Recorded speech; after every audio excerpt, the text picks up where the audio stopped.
I am at what was previously the home of Vincent van Grommet. Sadly, he's now been rehomed, but last month he was one of the main attractions here on Queen's Avenue as part of the Grommet Unleashed appeal. Charity initially hoped that each of these 81 statues would sell for about £2,000. That auction held last week, the minimum spent was £20,000. And one of those guys was the University of Bristol. Today we're going to find out more about the new pitch.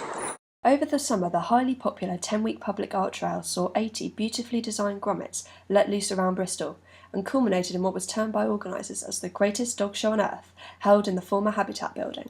Bristol's new grommet, named Barker T, has been designed and hand-painted by 30-year-old Bristol-based artist and illustrator Lee Flurry.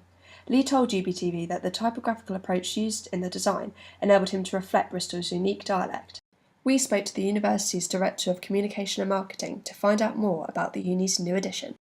We knew that we only had a certain amount that was at our disposal, and we were lucky actually that it turned out to be a grommet that had such a strong Bristol connection, over and above the fact that they all have a Bristol connection. So, it's Barker E, which is, Bristolese, Barker E, which is a fabulous thing in itself. Plus there's lots of other sayings over it, and of course it's a Bristol artist who created it, so for us that's fantastic. Where does the university get its money from in terms of the donations to charities? Well, the university is roughly a 500 million turnover company, if you want to think of it in those terms, and a very small proportion of that money is set aside for various arts projects. And in fact, as a city, large organisations like the university have an obligation to support public art, and the grommet is a part of that. This has been a fabulous thing, not just for the city but also for the university, most definitely. I mean, personally, I've been wandering around watching to see how people have been interacting with this, and there have been a significant number of people visiting from abroad who've really joined in with this whole grommet thing.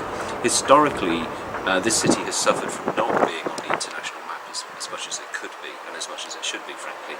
And I think actually this grommet thing has helped considerably.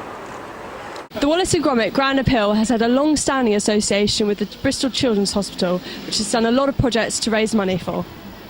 Since 1995, the appeal has raised over £21 million for the hospital, and some of the £20,000 donated by the university will be spent on medical equipment that will be used by University of Bristol medical students. The Deputy Vice-Chancellor, Professor David Clark, has revealed to UBTV that the university has decided to place Barker T in the foyer of a major building where staff, students and members of the public can admire him. The Arts and Social Sciences Library is already home to a gorilla brought by the University of Bristol to raise money for Bristol Zoo and the Grand Appeal. Staff and students will have the chance to vote on the exact location of Barker T's new doghouse later on in the term.